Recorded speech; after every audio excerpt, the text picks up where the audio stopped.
When the three investigators returned to their headquarters, Bob telephoned the address given on Mr. Claudius's card, only to be told that he no longer lived there. So Jupiter used his ghost-to-ghost hookup to find out from boys in the neighborhood if they knew of anyone who had recently bought parrots. They had several positive replies. Well, let's see what new information we've got.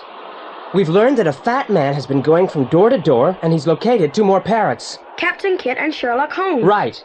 And he managed to buy them. So now he has 4 parrots. Billy Shakespeare and Little Bo Peep, which he stole, and Captain Kidd and Sherlock Holmes, which he bought. We have Blackbeard, and, from our ghost-to-ghost hookup, we've got the addresses of the owners of the 2 remaining parrots. Scarface and Robin Hood. We must endeavor to buy those 2 parrots for ourselves. Tomorrow, I have to take charge of the scrapyard as my aunt and uncle have to go away for the day. So, Pete and Bob, you will have to do the buying. First thing tomorrow, take Worthington and the rolls and try to purchase Scarface and Robin Hood.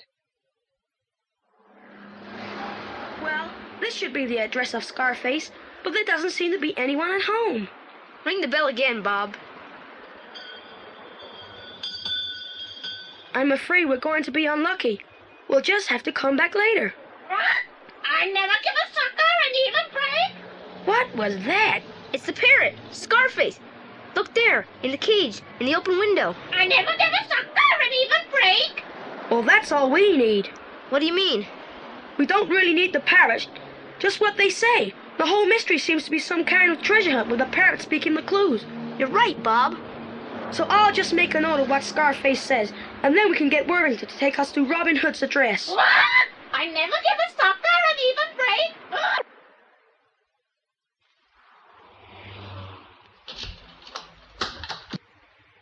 Yeah? What do you 2 boys want? We're sorry to bother you, sir, but we wonder if you have bought a parrot recently. Have I bought a parrot? Have I bought a parrot? You better believe it. Could you tell us what it says, sir? Would that I could. Well, that Mexican guy who sold it me, it called itself Robin Hood and rattled off a string of words. But it hasn't spoken a single word since. My wife is disgusted. She'd rather have a canary. Would you sell it, sir? You can have it for what I paid for it, $25. I've only got 10. That'll do. Here, take the bird. Thank you, sir. I'm glad to be rid of it. Come on, Pete. Let's get Robin Hood back to the headquarters and see if we can get it to talk. I'm sure Worthington parked the car just round this corner. I can't see him anywhere. That's strange. Worthington is always very reliable. Perhaps Jupiter needed him urgently and called him up on the car phone.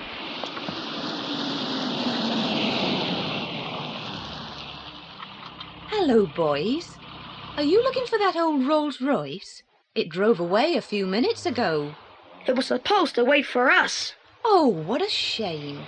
Perhaps I can give you a lift. At least to where you can get a bus. Thanks a lot.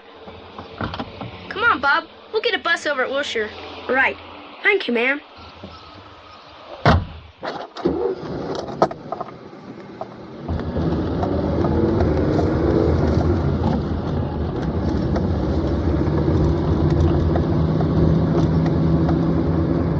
Excuse me, ma'am, but Wilshire Boulevard is behind us. You're not going to Wilshire Boulevard, my fine lads. It's the fat man, hiding under the rug. Mr. Claudius to you, boy. I've had all the interference from you I'll stand for. Do you hear? He's got a dagger. How observant of you, my boy. How did you get rid of Worthington and the Rose? I telephoned him and said I had a message from you. I told him to return to your headquarters. Now my wife will drive us to my headquarters. Keep still, both of you. A single move will be your last. In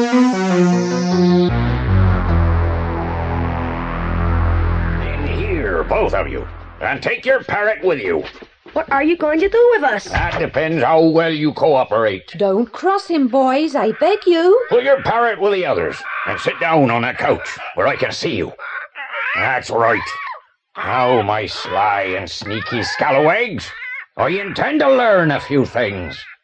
I now have 5 of the 7 parrots that John Silver trained. I shall get the others. But first, I wish to know How did Huguenot come to hire you, and how much does he know? Huguenot? Don't pretend you don't know him. Huguenot, the Frenchman. One of the most dangerous art thieves in all Europe. I'm positive he's on my trail. I don't know who you're talking about. Wait a moment. Is this Mr. Huguenot about medium height, with dark hair, a French accent, and a little mustache? That's him! So you do know him. We don't know him. Jupiter and I met him outside Mr. Frentis's house that day we met you. He went off when Jupiter suggested going to the police. Yes, Huguenot would be anxious to avoid the police. But I don't understand. If you're not working for Huguenot, why are you interested in these parrots? We are just trying to get Mr. Francis's Billy Shakespeare back for him. Is that all? I was so sure you were working for Huguenot.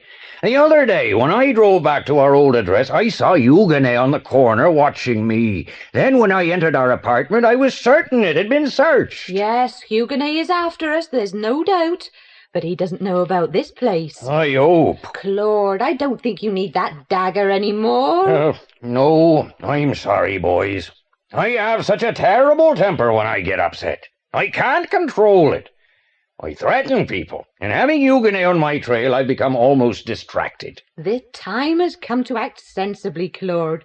These are clever boys who are not trying to do you any harm. I suggest you apologize to them. Yes, you're right. Boys, may I offer my humble apologies? The trouble with me is my temper. I should stay calm, but I can't.